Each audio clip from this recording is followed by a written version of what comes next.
Hello and welcome to the World Wanderers podcast, a proud part of the Wander Barn Podcast Network. I'm Ryan. I'm Amanda. And we're your hosts. We're a traveling couple and digital nomads taking you on our adventures as we explore locations, destinations, and careers. Enjoy the show. Hello, everyone, and welcome back for another episode of the World Wanderers podcast. We are here with our second full episode on Japan. We are currently joining you from Tokyo. We're back in Tokyo after a number of weeks of big adventures. And if you haven't been listening to the most recent episodes of the podcast, we have an episode talking about how we were preparing for this big travel, a big long haul flight with a baby, jet lag, all that type of stuff. And then our last episode is a little update on how that all went, plus what it was like to spend our first few days in Tokyo. So when we left you last, we had just spent a couple days in Tokyo, and we wanted to pick up from where we left off with a couple of adventures that were actually new to us, places we had never been before. For sure. So the first place we went out of Tokyo was a small town near Nagano.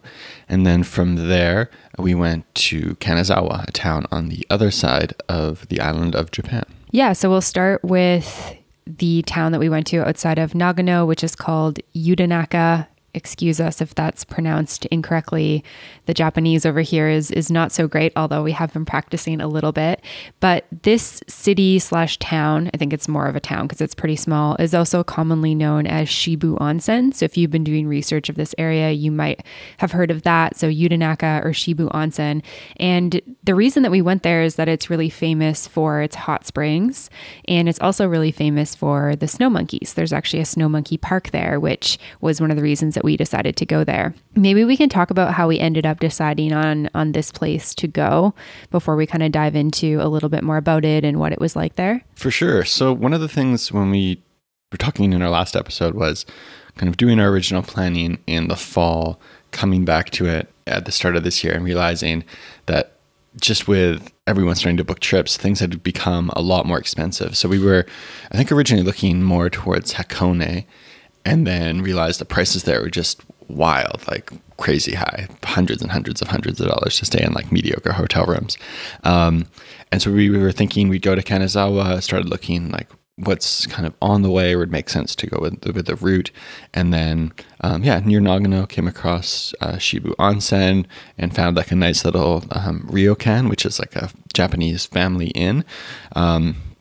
That had an onsen in the ryokan, and just seemed like a nice area. And then also in the same zone, one of the most famous things people do, the famous attractions, if you search like what to do in Nagano, is to visit the Japanese macaques. It's a type of monkey that lives in Japan, and people commonly refer to them as snow monkeys because in this area it snows. Nagano, of course, hosted the Winter Olympics in 1998, and so right near Yudanaka and Shibu Onsen is the park where the Japanese macaques are. So that's kind of one of the most popular reasons why people go there. Yeah, for sure. So I think we mentioned this in one of our other Japan episodes, but one of our big intentions with this trip was wanting to enjoy some nature. Of course, we love the big cities here. I mean, Tokyo is one of the biggest cities in the world, and it's so diverse and it's so fun. And we wanted to spend a good chunk of time in Tokyo, as we are right now. But we also wanted to get outside in nature. There is beautiful nature in Mexico, but it's just not as pristine. It's not as well taken care of. It's a little harder to access. And we really wanted to spend some time outside. And so our first thought was, hey, let's go over to like the Mount Fuji side of things, which is where Hakone is. And if you guys remember, if you've been listening all the way for this long, when we went to Japan the first time, which was in 2017, we went to a little town called Fuji Yoshida. And that's beautiful, spectacular views of Mount Fuji. You can do some beautiful walks and hikes there. They have amazing cherry blossoms, some amazing, beautiful temples. There's kind of this picture that you see a lot of Mount Fuji that has a temple and a cherry blossom in it. If you've done any research on Japan and Mount Fuji in particular, you might have come across this photo, and you can get to that where that photo is taken from Fuji Yoshida. So just some context on that. So we went there last time. We loved it. We didn't want to go back to the same spot. So Hakone seemed really great. They have a lot of hot springs there, the onsens, that type of thing. But like Ryan said, it just, as we started doing research, it just seemed really unfeasible and really outside of our budget. budget. So we were like, okay, where else could we go?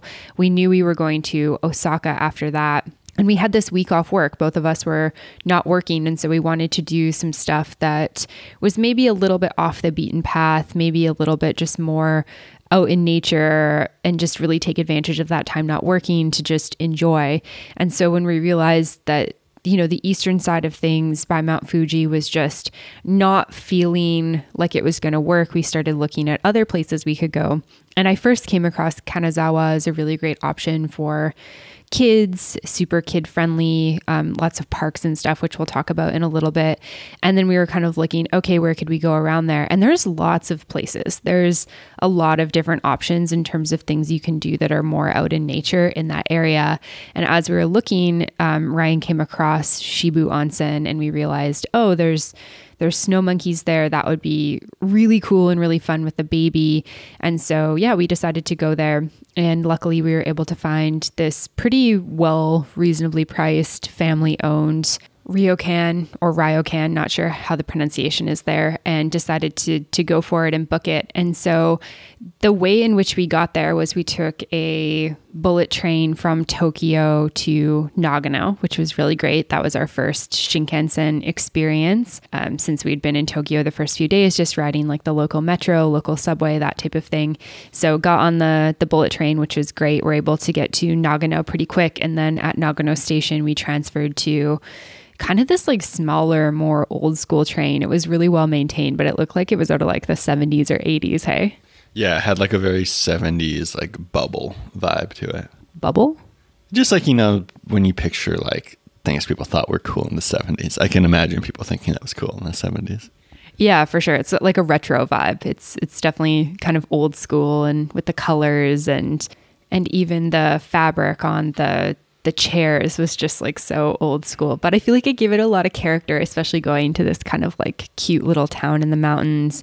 And we arrived and we had booked this stay, and the guy had the sign out, and he was just like some wild energy. He like picked us and some other people up and took us to the local place, and him and another woman, I don't know if it was his wife or not, but him and this woman were running this local family owned space that was just like super cute and super nice. And I feel like it was a really great space with the baby. Do you want to talk more about that? Yeah, for sure. Yeah. And I guess one thing I'll add before, we mentioned on our first episode, getting to Japan, basically about exactly the same time we did our first trip here. The first trip here, we had like hit perfect cherry blossom time. This year we were kind of behind. So in Tokyo, they were already starting to go away a lot of places.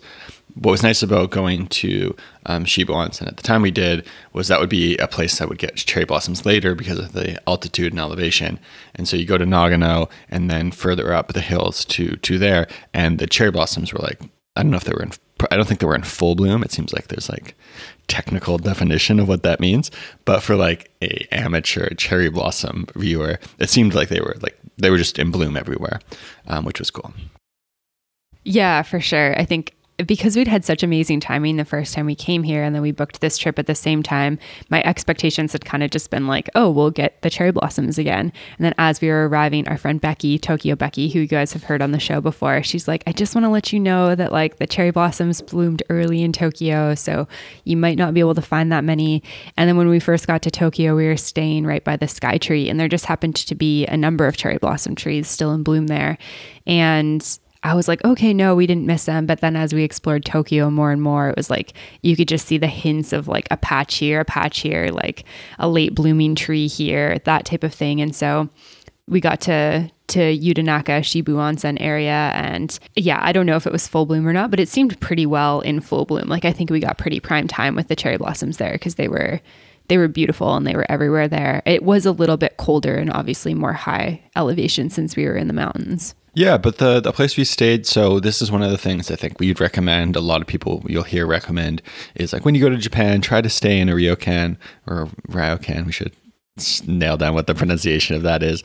Yeah, they're kind of more of like a family style inn where you're sleeping on the ground on mats in your room. And a lot of places, depending on, if you're in like an onsen town, a hot spring town, they'll have like an onsen in the place, and then you'll do meals there, and that type of thing. So ours was like, would it be like a big house? There was like 4 other groups there when we were there at one point. I think they maybe had like 6 rooms in the full place, but really nice, calm space. You get kind of like one big room. The bathrooms were shared in the building, and so our room just had like a table with some seats on the floor, a bunch of space, and then a couple mats laid out for the 3 of us. And then it also had 2 really nice onsens in the building, and then we were able to do dinners there and breakfast there, which were like full on. Like I think our dinner was like 7 different courses of lots of stuff we didn't exactly know what it was. But like really good, really authentic Japanese food. Yeah, and it was the first time we got to try the Kobe beef, which was really good. We had like these little grills each, and then the meat was brought out, and it's just so beautiful. Like the meat uncooked is really beautiful. Like just the care that goes into it and the way they cut it, it just looks really nice. And then you cook it and it's absolutely fantastic. So yeah, we decided to stay there 2 nights. So we left Tokyo kind of right after our checkout on whatever day that was. I think it was a Tuesday. And then we took the train to Nagano, and then we just had a couple minutes between that and our transfer. And then it took us about an hour and a half to get from Nagano to Yudanaka. And then it was just like a 2-3 minute, maybe 5-minute drive from the station, because the town's pretty small, to our ryokan. And then, yeah, we basically got there, settled in, took a little walk, and then it was basically dinner time. Maybe Lou took a nap or something like that. But it was very relaxed, and I feel like the pace there was really, really great with an infant. And the other thing I'll say about that was that it's actually really nice being on the tatami mats on the floor, especially with a child that is of Lou's age, because she is very able to crawl. At the time of recording, she's very close to walking.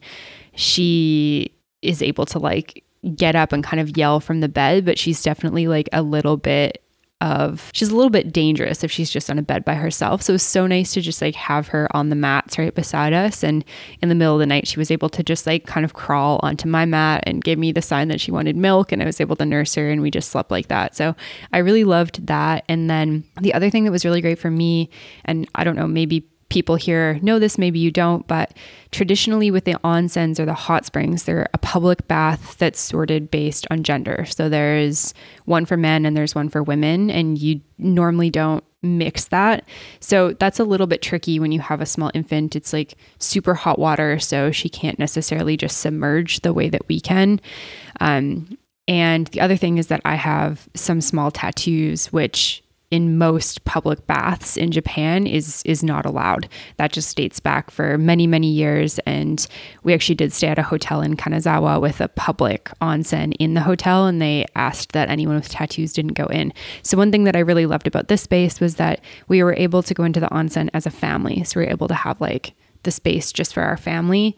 They never asked about tattoos. We were able to go in, you know, man and woman, bring the baby in, and they actually had this like little baby bath. So it was made of wood, and it kind of looked like an old wine barrel that had been cut kind of in maybe like quarters or thirds. So it was quite small, but a perfect size for our little chubby 14-month-old.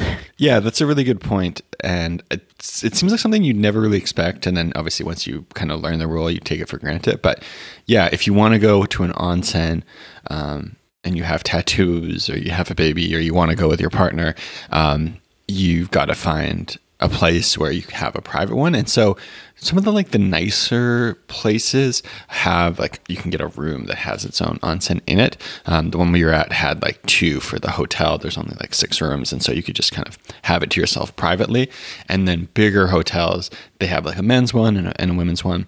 And then there's actually public ones. So in the town you can go to that aren't in your hotel at all. So that's kind of the mixture. But yeah, this was super nice to be able to go, to not have to pay the prices that you had to pay to get one in your room, but to have the private one and have Lou had that experience. We have a super cute photo of her in the little barrel splashing around. So that was really nice. Yeah, for sure. And I know we have some other friends who traveled to Japan a couple of years ago with a baby who was really similar age to what Lou is now. And when they did the hot spring areas, I think they did different areas than we did, but they booked places with kind of the onsen style that we had, or private onsen, for the exact same reason, just because it is hard, just depending on the gender of your baby or the gender of your child. If you have a little boy, then the little boy can only go with with the dad.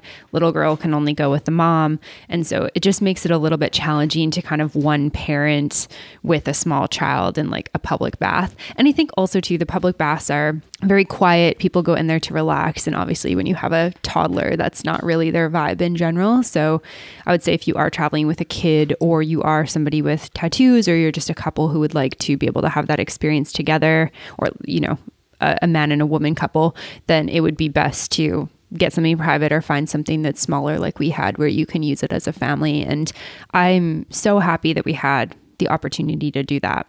And so we arrived, like I said, in the afternoon. We just relaxed. We had delicious dinner, like we said, kind of early bed time since we were sharing a room with Lou.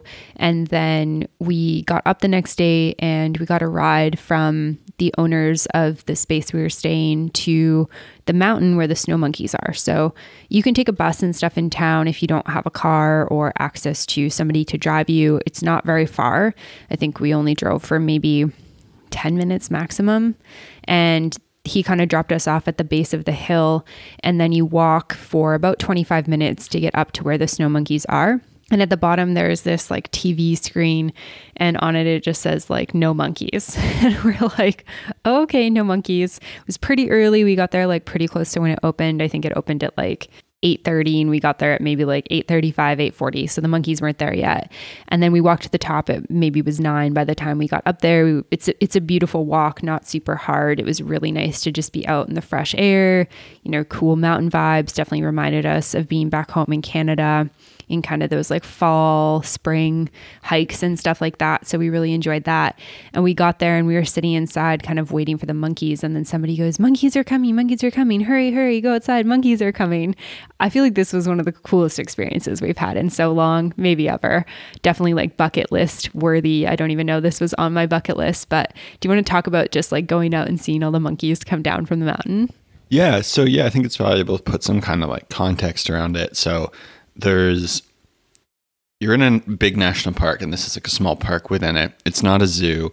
I think the monkeys are like technically semi-wild. So there's like an area where they have like, you pay for a ticket to go in, and they have a little like hot spring that the monkeys sit in. If you Google like snow monkeys Japan, you'll see photos of them in this hot spring. They only really seem to go in it in like the snowy months when it's winter, and they kind of hang out by it. But so there's guides who feed them and kind of make sure everything's good, but they're kind of like in the forest. And so in the morning, they come out of the forest because they know they can get food down by where like the visitor center is. And so, we were there right at that time, probably like 8:45 or 8:50. I guess maybe some days they're there earlier. And so we were there right as they showed up, and kind of were like, okay, cool. Like leave the cabin because we were trying to just give Lou a break. I don't know what I was expecting in my mind. I was kind of thinking like probably less monkeys and just like them coming out of the forest down the hill and like into the onsen.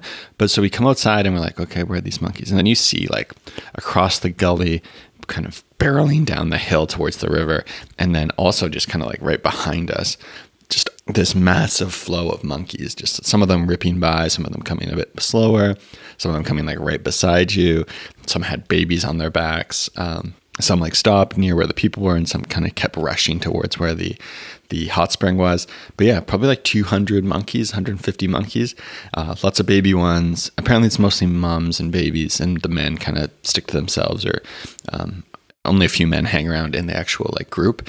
And so, some of them flying by, some of them coming by slowly, some of them like hanging out, but really, really cool experience. And then they kind of all make their way to this like main area near their hot spring where there's like more food and stuff to play around with. And so we were kind of just slowly made our way over there as well. Yeah, for sure. And I think it was a really cool experience to have with Lou, because she's like really into animals. She loves animals a lot, and she's like really into waving at basically all things: airplanes, people, monkeys.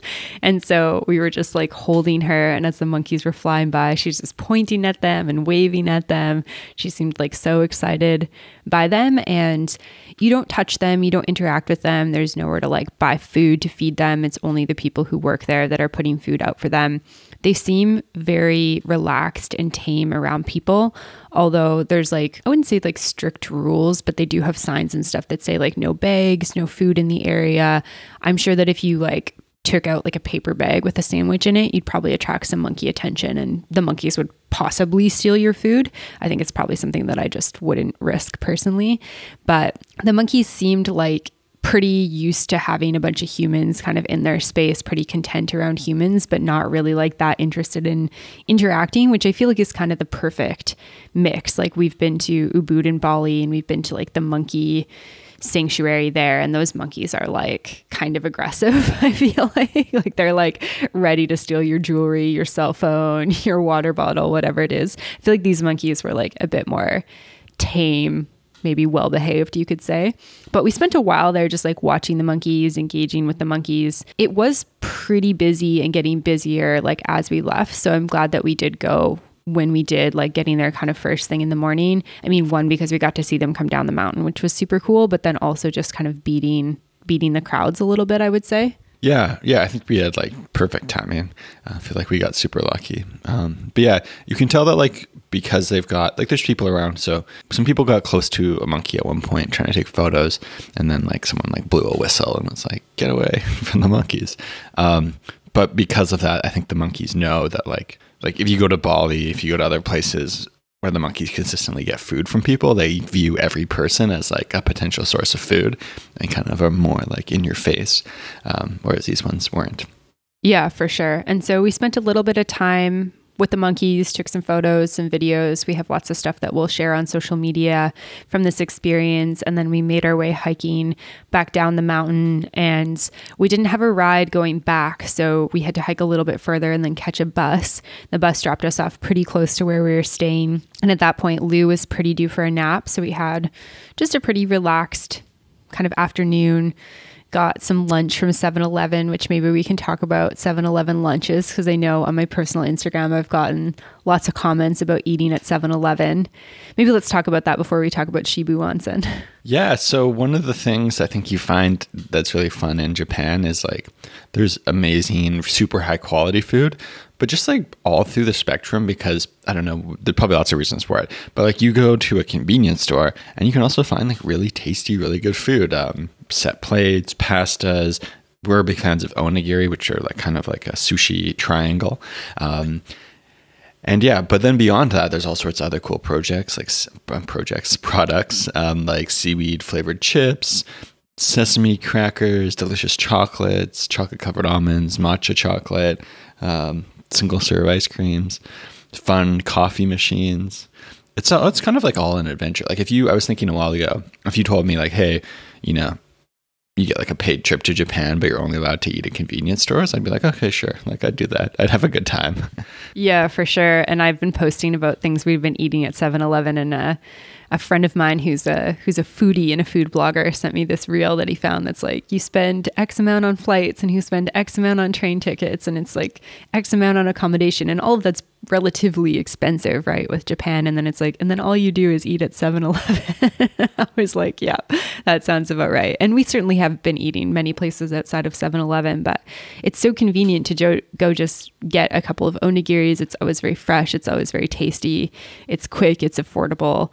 And they're everywhere. They're by all the train stations. You know, even if you're out in like the suburbs of a major city, it's like you've got a 7-Eleven close to you. So you've always got this like quick, convenient food. And so for us, you know, where we were staying had really great breakfast, it had really great dinner, but it didn't offer any type of lunch. And we were a little bit outside of kind of the main streets of Shibu Onsen. So it was just really convenient for us to just get some products at 7-Eleven, call it a day. But then we went and explored Shibu Onsen. We were a little bit of a bus ride from there, maybe like 10 minutes on the bus, and within walking distance, but probably about 30 minutes. And I don't really know the differentiation between Yudanaka and Shibu Onsen, but it seems like they're kind of the main place. And then there's just kind of the main sort of area that has a lot of public baths, and it's got some parks and some really beautiful buildings. But we just went and kind of walked through the streets. And I think one thing that really struck both of us was it was a lot quieter than I would have imagined. I don't know if we've kind of hit it on off season now that I guess cherry blossom season has kind of passed, but there was just not really many people out and about. Like we were often the only people walking on the streets in this kind of cute small town. It seemed like a lot of businesses were closed, et cetera, et cetera. Yeah, it was interesting. I think Tokyo was so crazy busy. Nagano seemed busy. the limited time we were there. Getting up there, even on the train, was like not full, but like had lots of people on it. But then, yeah, walking around, I don't know if it's because just the culture there is like you go and you spend the time in the onsen, or what it was. But yeah, very quiet. That was like the only real, like Yudanaka seemed more, it was like a little like center around the train station with a couple hotels, but Shibo Onsen was a bit more of like a little town. So really pretty, beautiful to walk around in. But yeah, very, very quiet. Yeah, for sure. And so I think what a lot of people do, and there's even like a train/entry ticket/bus ticket that you can buy from Nagano Station, is a lot of people, I think, just go for a day. Like they'll stay in Nagano and then they'll take the train up to Yudanaka and then to the monkeys. So like I said before, it's an hour to an hour and a half on the train and then probably like another 15 minutes on the bus to get up to the monkeys. They go see the monkeys and then they do that return trip. Maybe they do like a public bath or something like that. Because of the baby and just wanting to be in smaller towns, we decided to stay overnight in Yudanaka, like we've mentioned, and I really liked that. But I think the other way would work too if you're not traveling with an infant and you've just got a little bit more capacity and energy. But we did, the following day after that, we did make our way back to Nagano. We only had a couple of hours in Nagano, kind of in between our train from Yudanaka and then our train onwards to Kanazawa. But we had enough time to leave the station and do a walk kind of along one of the main streets to a big shrine in Nagano. And I was really impressed with what I saw. I thought it was a really beautiful, kind of on the smaller side type of city. Yeah, I think both of us in Nagano kind of like noted it as a place where we'd love to go and check out a little bit more. We looked up the population number. I think it was like 500,000, something like that. Really beautiful big temple. And so you kind of leave this train station and start walking and you'll notice like, oh, there's other foreign people walking up and down this street, lots of them with like bags. And that's because right at the top of the street is where the famous temple is. It's also a beautiful big park there. And then around Nagano, there's lots of small towns, ski hills, that type of thing. So it seems like a beautiful area to explore, to get to know more of. But one of the cool things I was going to say is in Japan, they're so good about like all the small details of things. But every train station has locker stores, locker storage, and even other places like even Hirajuku here in Tokyo. You walk by and there's like storage lockers for bags. So it's really easy to like go from one place, show up at a train station, you put your bags in the train station, and then you go explore. And so we were able to do that. We did that before last time we were here to go to Universal Studios. Another cool thing they have is most hotels have really, really affordable onward shipping of suitcases. So you're at your first hotel, you're going to your next hotel. Costs like, I saw one the other day, 2,500 yen, which is about 25 Canadian dollars, 20 US dollars, to send a bag from one city to another city, which is way cheaper than I would have imagined it. So lots of nice things to kind of take care of it and make it easier for you if you want to go, hey, we're taking the train, exploring the city, going to the next place, which is really cool. Yeah, for sure. And because we're taking the Shinkansen and the metro everywhere, we're not really taking cars and that type of thing. We are traveling pretty light. Like everything is totally feasible for us. We've both got backpacks that fit on our backs, small backpacks, and then one carry-on suitcase, one bigger checked suitcase, a stroller that contains Lou's diaper bag. And then in general, we've had one other small bag that's contained like snacks and stuff for our travels. So it's all really manageable. But I think that just being able to store, pretty much everything that we don't need is just amazing. And I think it cost us, we needed 2 storage lockers. And I think they were like, one was $5 for the day and the other one was like $3. So for $8 Canadian, so even less in American, we were able to store our stuff we could have stored it all day, but we stored it for a couple of hours, which was totally worth it for us to just be pretty like hands-free and just focus on like us and the baby for exploring for a couple of hours. And then from there, we took a train onwards. It was just a couple of hours. It's not that far from Nagano to Kanazawa. Again, we were on another Shinkansen, which was really fun. They're just like amazing. We would definitely recommend at least taking a Shinkansen once if you're traveling in Japan. And if you're going to be taking multiples, definitely get the JR pass. As long as you're not Japanese and not a resident of Japan, then you qualify to get one of those. And we had ours for 3 weeks, which was really nice. So we were able to just hop on and hop off trains whenever we wanted. You can also easily make reservations, which is what we did just because we have stuff in the baby and whatnot. We wanted to make sure we had dedicated seats, but they always have like non-reserved cars where you can just sit wherever. And it's like really great system. That's how we did it a lot on our last trip. And we arrived in Kanazawa, and then we went, and again, we were pretty well timed to just check into our hotel. We were staying at a hotel that had a public onsen, like Ryan mentioned earlier, or maybe I mentioned, as well as a sauna, which was really nice, and pretty good hotel size, like room size for what it was. And we were super centrally located. So we were in Kanazawa for 3 nights, and it was really amazing because we didn't take like any public transit in that time. We were just walking everywhere we were going, which, while I love the trains, I love the systems here, it's also nice to just take a break from doing that and just be really central so you can kind of walk everywhere you go. But why don't we talk a little bit about Kanazawa and what Kanazawa is all about? Yeah, so Kanazawa is on the, I guess you'd just call it the west side. It's like you go kind of north and kind of west from Tokyo. I'm not sure much about like the history of it, but like a smaller city, still like substantial, with a couple beautiful parks within the city. And then the mountains are nearby. So it's kind of known as like a great jumping off point for getting into nature. Also a really famous fish market there, and a couple other things that are kind of really well known. I think gold jewelry is one of their things as well. So I think going to Kanazawa, one of our ideas was, well, we're going to use it and kind of get out and go do some other stuff. By the time we got there, we both kind of felt just a little bit exhausted of everything that was involved in like an hour-long trip, especially with the baby, and wanting to like, hey, we want to get into a rhythm, get her good naps, that type of thing. So we booked a hotel that had a really nice onsen in it. Unfortunately, Amanda wasn't able to take advantage of it because she's made some bad tattoo decisions in her life. But I was able to get into sauna, which was nice. And then kind of the most famous Central Park, Kanazawa Castle Park, was about 15 or so minutes from where we were walking, or from where we were staying, sorry. And we were also staying right beside Omicho Market, which is like the famous market. And so, yeah, went multiple times through the park. And then there's also Kenroku, which is attached to the park. It's, I guess, a separate park. You have to pay an entry fee. But that's more of the like Zen garden park versus like just an open kind of castle park. And so apparently it's one of the top parks in Japan, which is saying something because there's beautiful parks like everywhere you turn. But big, beautiful, like really intentionally designed. So there's like, you know, water features, amazing trees, beautiful views. That park, I think because it's kind of a top attraction, was quite busy when we went in. So it was a little bit less relaxing, I'd say.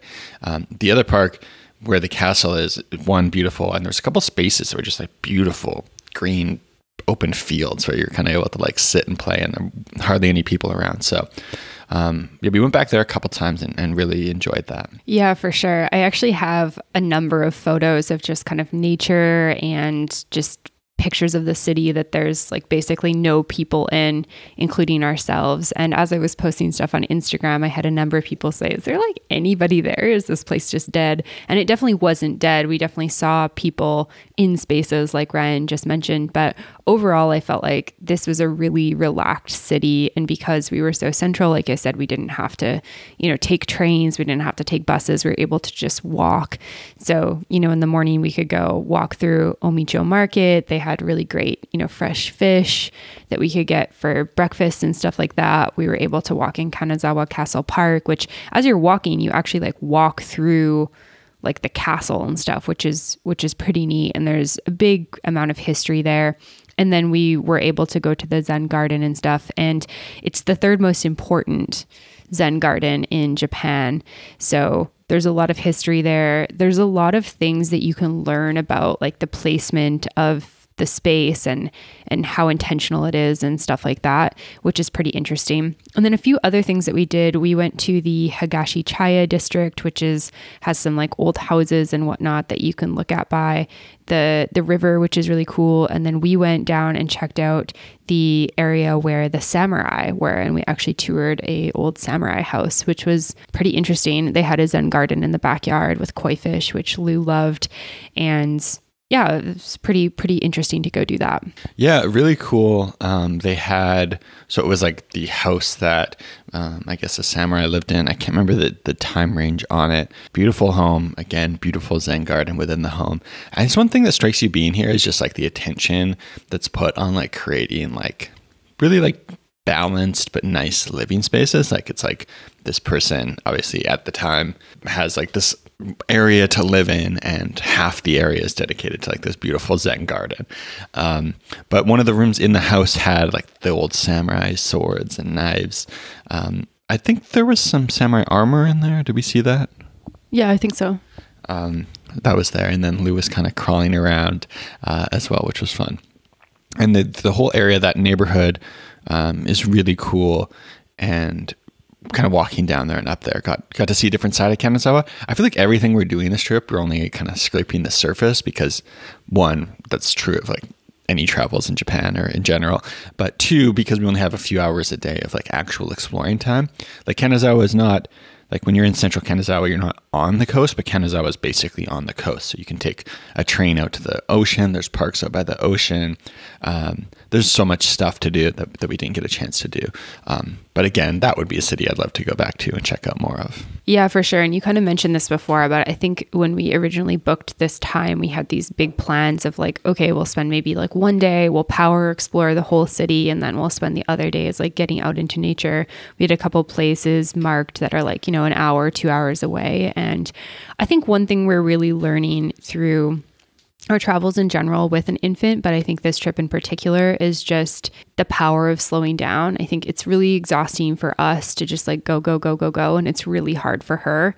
She needs a nap, sometimes 2 naps a day. And it's just not fun for anyone when she's like tired, cranky, fussing, that type of thing. And so pushing her really hard to do things that are not really that fun for her is just, it just doesn't really work. And I think we've had a couple days where we've kind of pushed the limits, tested it a little bit, and it just hasn't gone that well. So we've tried to have a good balance of like, you know, get up in the morning. She's up pretty early. And so we try to use that like first period of time to get out, go explore something that is open early, breakfast, coffee, do a big walk, come back, get her a good nap. She can sleep however long she wants. And then we do like another outing.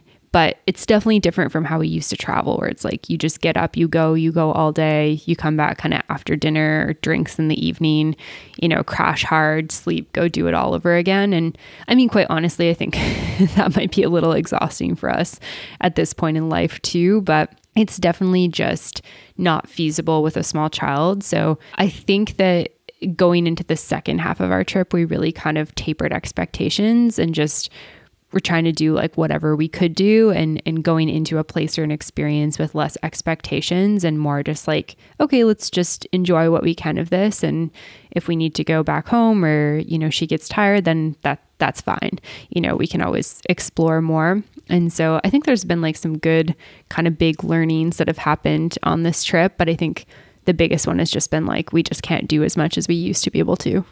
Yeah, I think that's definitely the case. And I think the other thing, one of the things about like coming to Japan in general is just, it's so nice to like be here and kind of just go about your day. I think maybe this is just where we're at with traveling in general, but especially like there's so many cool stuff, so much cool stuff to see and so many things to do and so much fun stuff to eat that you're never going to get to the end of it. There's no feeling like, oh, I've got to get like here, and here and see this, and this. So just like being here is fun. So like go out for a morning walk, you're in a beautiful neighborhood, see interesting things, get some cool new food, and having that general sense about it, I think has been good. And the baby's kind of like been a good push for embracing that too, because like some of my favorite moments have just been like, oh, find a nice green patch in the park and like let Lou like kind of roam around. And that's been really fun. Yeah, for sure. And I feel like that was a lot of what we ended up doing in Kanazawa is just like revisiting the same Kanazawa Castle Park and just walking different areas of it and just checking out different areas of the Zen garden or different Zen gardens in general.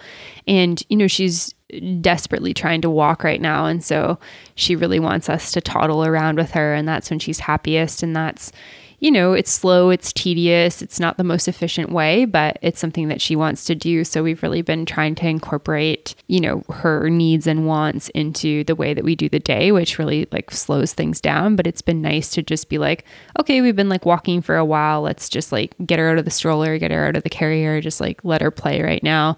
So we've had lots of good, just kind of park moments. But I think Kanazawa was really like letting go of expectations maybe, or just like original plans where it was like, hey, let's do a lot of stuff. And then it kind of went down to like, maybe we just do one of our days outside of the city to, okay, we're not going to do any of our days outside of the city. We're just going to explore here, take it easy, be pretty chill, pretty slow about everything. And I don't know, I really enjoyed that portion of our trip. I feel like looking back on it, I'm like, okay, that was pretty nice, especially because while Japan is very quiet and it's very calm, it's also a lot of people and a lot of energy. And especially when you're in the big cities like Tokyo and Osaka, you spend a lot of time on trains going from place to place, and that gets pretty tiring just in general. So I feel like it was nice to have a couple days to relax, but I would 100% recommend Kanazawa. I think it's super family friendly. And I think even if you're not traveling as a family, it's a really great place to maybe get to the coast. I mean, lots to explore within the city, and then certainly to use as a jumping off point for other things to explore nearby.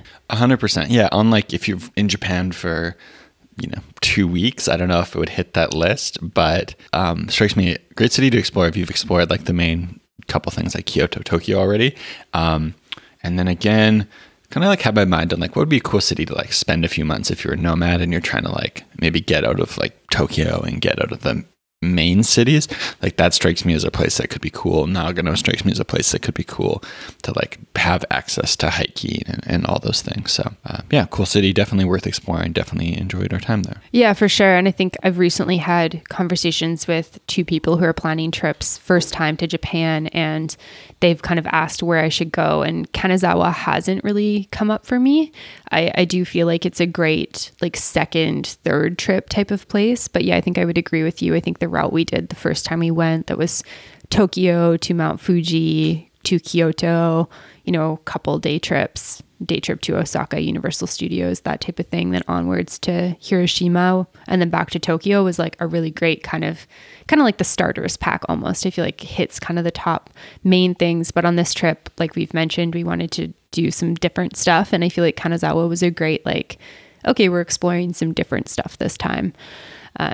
So yeah, I would definitely recommend it if you are interested in that, or maybe you've traveled to Japan before and are looking for something different to do. And so like we said at the beginning, we're back in Tokyo. We're on our last week here in Japan, but we've still got lots of stuff to share. After Kanazawa, we headed to Osaka, where we spent a good chunk of our trip over the last little bit, and we did lots of exploring and lots of fun stuff from there. So really excited to continue this journey and share what we've been up to with you guys. Do you have anything else to add before we wrap up? No, I just hope everyone's having a wonderful week and some awesome travel adventures, or planning something fun and exciting to do. And as always, really appreciate you guys taking the time to listen. Amazing. We'll see you next episode. Bye for now. Thanks for listening to this episode. If you want more, make sure to check out the World Wanderers Insider, available on Patreon at patreon.com/theworldwanderers. For show notes, head over to theworldwanderers.com. Find us on social media at The World Wanderers Podcast, and join the private Facebook community at World Wanderers, a community for travelers. You can always get in touch with us at info@theworldwanderers.com. And if you enjoyed the show, don't forget to subscribe and leave a review. It really helps us find new listeners. See you next time.